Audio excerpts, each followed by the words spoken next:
Okay, I'm just starting the broadcast. Okay.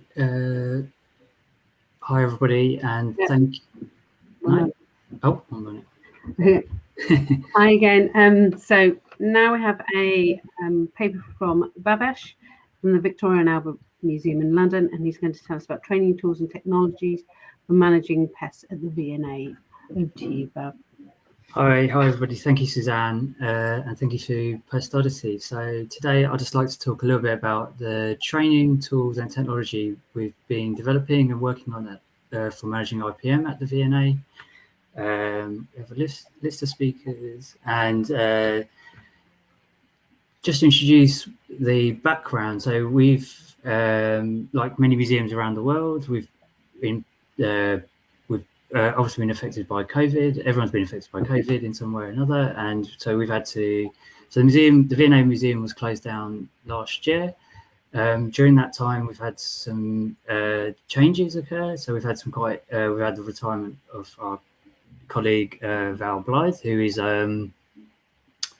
he's been preventive conservator in the museum since 2016. So Val's really been integral in developing the IPM policy of the museum, and since her retirement, we've had some restructuring, and we've got a new preventive team. It's very exciting, and also with the reintroduction of coming back to work, there's post-pandemic ways of working. Not everyone's on site at the moment, so the V&A site comprises of museum storage, 2 museums and storage, with new sites being added, and currently about 1,000 pest traps. So we've been looking at introducing technology into managing IPM. So just give a little bit of introduction about some of the technology breakthroughs that have been occurring. So I've been quite interested in coding and data science. So this is a typical example of a data science workflow. And if you're working with data, and you're trying to communicate with data and try and understand it, if you're working in this kind of workflow, you can kind of see you're trying to communicate with data. And so these are the typical tools that are being used. So most people are using Excel, but there's new tools as well that are available, such as R and Python. And these allow you to create online tools and other applications. So I'll just give you some examples.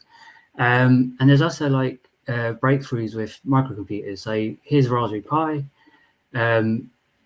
really cheap small microcomputer, about the range between 30 to 40 pounds, and they're really cheap, and they're developable, programmable. So you can program them to do what you want, and all the pins are exposed. So with the pins being exposed, you can add on sensors. So here's an example of where I've added on a hat onto a Raspberry Pi.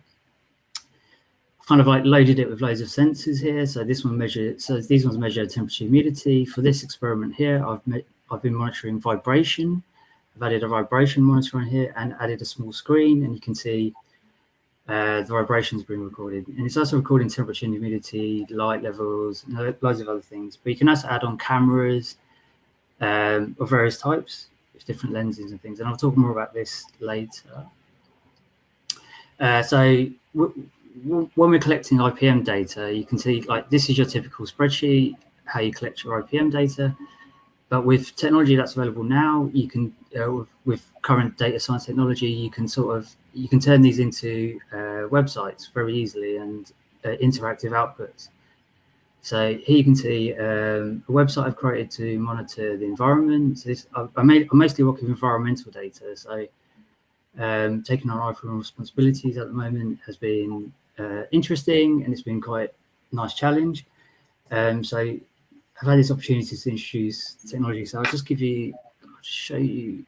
This is a live version of these websites. So here you can see this is our dashboard, and this is how we're kind of collecting and presenting information to key stakeholders. So these are totally interactive. You can play around with them.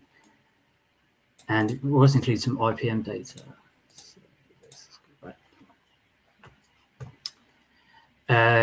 And just to make sure that the coding process is transparent, I just want to introduce you to a little bit of the coding concept. So you can take your data from a spreadsheet and upload it into a program like R. this is how the data appears. And you can also code with it. So you can do all the things that you can do in Excel. So here I'm grouping. So you can group by area. These are the different areas.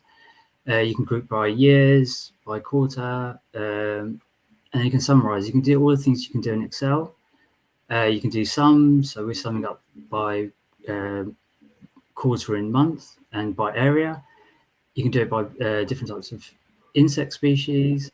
And you can filter as well. So you're doing all the things in Excel. It's like doing a pivot table. This is really nice because this code is now universal. So every time you update your data, you just run it again, and it will just update your pivot table or your output. Once you've done your output, you can turn it into graphic visualization. So here's a data visualization. So here's a nice chart, very simple to create, and I just wanted to use the code again. So here I've created a plot, and it's a point plot showing all the different areas that we're monitoring, and these are and it quickly identifies all the areas that have high risk. So BG level 4 was British Gallery level 4, and that quickly diverts your attention to focusing on these areas. These outputs can be turned into some interactive. So this is quite a nice data visualization I found that's quite nice to use. It's called a sorry, it's completely gone blank. A tile chart. So the area of the tiles correspond to the number of counts. If there's no counts, there's no tile. And so once you have, and it quickly draws your attention to the areas that have high insect counts. So you can see our Blyth house store is one of the areas to focus on. You can also do mapping. So there's loads of one of the nice ways of mapping is using Google My Maps, I found. And so this was a really quick and efficient way of collecting all the trap data and putting it into one map. With this map, you can drop pins. I'll just show you quickly how to do this. It's very easy. So this is the live My Map. And not a lot of people use it. So you can just drop pins for your trap location. You can give it a name. You can add an image. You can add notes. And you click on it. It's got a nice way of managing this information. You can add polygons, so you can draw shapes. And that also gives you area as well. So it gives you like your floor space area. So that's 106. Sorry, I'm not sure of the measurements here, but you can get the floor space area here. And once you have that, you can download it you can export these as KML files, and you can integrate them into your own website. And I'll just give you an example of where I've taken and integrated it into my own application. So again, here's the code again, just to make it, just introduce some of the coding concepts. So once you've downloaded your KML file, you can read it in. You download a package that helps you. Most of my work is still within the food industry, though. Yeah. Helps you interpret it. Rodent issues are more. Well, there's more. Sorry, risk 5 minutes, Bav. Yeah, sure. You can put it into a leaflet package. There's packages that are available that help you to map these things. So you can map it, you can add your markers, and you can have nice backgrounds. So, and the next stage I'm going with data science is we're trying to integrate with other data sets, trying to do modeling, communicating, and we're also trying to train the community. So here's a website we've created, Concode, and it's a Slack channel. If you do go to the website, I'll put the link in the chat later. You can join and you can learn about how to code. And just for the final part of just for the next stage of the presentation, we're also doing training platforms. So the VNA is moving towards online training for all members of staff. Here's an example of one. We haven't developed the IPM one yet, but we're working on it. And this is one on dust reduction on books. So every member of staff has to complete training modules, and that that means they're an expert on, well, they're introduced to the ideas of IPM, and then that'll be followed up with further training. And just finally, I'd like to talk about a little Raspberry Pi mini project I've been working on. So I'm a Jain, and that means it's a religion. So it's a religion created in India about 3,000 years ago. And it's what I'd call a seed religion. So it's a seed. This is the idea of the religion. So all living creatures are not to be abused or to be respected. So this obviously brings in conflict with IPM. So I came up with an idea for using Raspberry Pis to monitor the collections. As I said, you can attach sensors and cameras very easily to Raspberry Pis. So here's an example of the one we were working on. With we're very fortunate to have a student from University of Porto to help us on this project. And here's an example of the one we created. You can see the different modules. And this gives you an idea of the size. So they're very small, but the entire setup cost about £50 to create each little module. And we also had to develop some code to go with it, but we found some code on the web already. So there's a GitHub site developed by a person called Claude Pagot. He's based in the US. He was very generous and kindly let us use our code for this project. And this is the code to set it up once you've got your Raspberry Pi working. And what you do is you create a little mini camera. So we created a little mini security camera. The actual code itself creates a little web server. So it collects the images. Here's an image of Claude. And this is one of the images, well, one of the better images were collected using this little mini technology.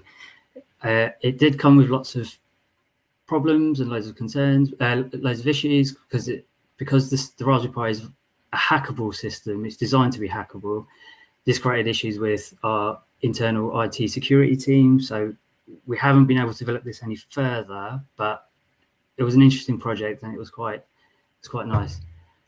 And just as a final slide, I'd like to leave this with you. If you're interested in using technology and coding into your own projects, these are what I'd say the main takeaways. What you're trying to do is trying to balance providing information to people and storytelling. And with coding, it's difficult. It is challenging. It is very difficult. And what I find is the best way to approach it is just to learn in a way that suits you, and just to jump in and have a go. And also joining a community. So we can work in communities. Working in communities is really the fun way of working. Is the fun way of learning this, and it's really the most efficient. It's actually the most efficient way of learning how to code as well and use technology. And that's it. I'd like to leave it there. Thank you. Thank you, Bav. I'm just looking at the chat, and you have a lot of questions coming at you.